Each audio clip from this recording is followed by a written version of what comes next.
Hey everybody, Dave Cook. Hello, with the Franco Finishes. We are just doing a quick little video on a wallpaper we just installed in a powder room in South Elgin. So there is the wallpaper information for you if you need to order it or if you like it. They purchased it off Amazon, I believe. I'm not 100% sure.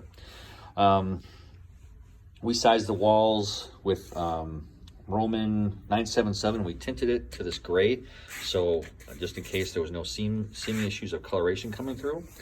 Once it was primed, we actually cut the paper, and you can kind of see this one got bent a little bit after it got wet. This was an extra. And you kind of see you gotta be really careful with it, because once it bends and it gets hit on the top, the color comes right off. So we had found once we put it on the wall, we just had to hang it.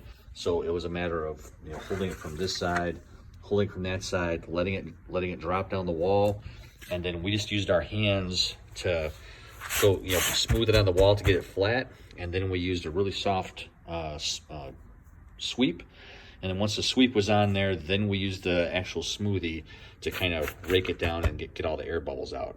The first piece we put on, we used a pretty rigid sweep on there, and it caused some of that discoloration.